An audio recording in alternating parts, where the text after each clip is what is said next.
আমি ঢাকা বিশ্ববিদ্যালয়ের সূর্যসেন হলের ছাত্র ছিলাম। আমি যখন সূর্যসেন হলে পড়ি, আমাদের একটা নাইট গার্ড ছিল, আমাদের মামা ডাকতাম, নাইট গার্ড ছিল। তিনি সারা রাত ধরে ডিউটি দিতেন, সকালে পিঠা বিক্রি করতে। তো আমি বললাম, মামা আপনি সারা রাত ধরে ডিউটি দেন, সকালে আবার পিঠা বিক্রি করেন, আপনি ঘুমান কখন?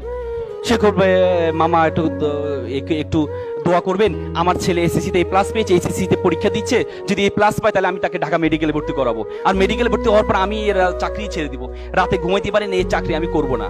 আমি বললাম ফাইন। তারপরে কিছুদিন যাওয়ার পর দেখি মামা দুপুরে ফল বিক্রি করছে। তাই বললাম, মামা সারা ধরে ডিউটি দেন, সকালে পিঠা বিক্রি করেন, দুপুরে ফল বিক্রি করেন, আপনি ঘুমান কখন? সে বলবে, মামা আমার জন্য একটু দোয়া করো, আমার ছেলে এই প্লাস পেয়েছে, কোচিং এ ভর্তি করাইতে হবে, 20-30 হাজার টাকা লাগবে, এই জন্য আমি একটু কষ্ট করছি, ছেলে মেডিকেলে চান্স পাওয়ার পর আমি তো চাকরি ছেড়ে দিব। তা আমি বললাম যে, মামা ধর্মকর্ম শিখান্ত ছেলেকে।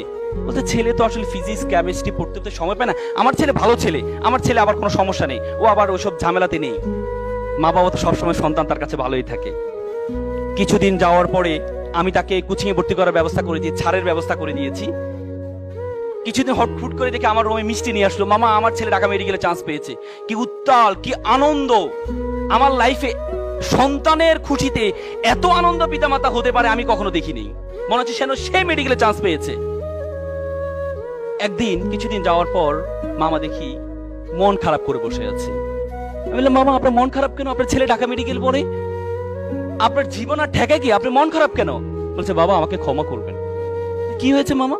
বাবা আমি আর পারছি না, বাবা আমি আর পারছি না, আমার ছেলে ইয়াবা আসক্ত, প্রতিদিন বাসায় এসে শোকেজের গ্লাস ভাঙে, আলমিরার গ্লাস ভাঙে টাকার জন্য। বাবা আমি বিশ্বাস করেছিলাম আমি যখন অসুস্থ হব আমার ডাক্তার ছেলে আমাকে সুস্থ করবে, আজকে আমি সুস্থ মানুষকে আমার ছেলে অসুস্থ বানিয়ে দিচ্ছে। এমন ডাক্তার ছেলে তো আমি চাইনি। আমার ছেলে যদি দিন মজুর হতো, আমার ভাইয়ের ছেলে দিন মজুর, সারাদিন কাজ করে এসে মা বাবার সাথে একসাথে খাওয়া দাওয়া করে, এমন ডাক্তার ছেলে তো আমি চাইনি, এমন অসভ্য ছেলে তো আমি চাইনি। With due respect to our guardians, আমি আপনাদেরকে সম্মান রেখে বলছি, আপনি আপনার ছেলেকে ডাক্তার বানালেন, ইঞ্জিনিয়ার বানালেন, কোনো কাজে আসবে না যদি আপনার ছেলের মধ্যে ধর্মীয় জ্ঞান না থাকে। এই ছেলে ভয়ঙ্কর আকার ধারণ করবে।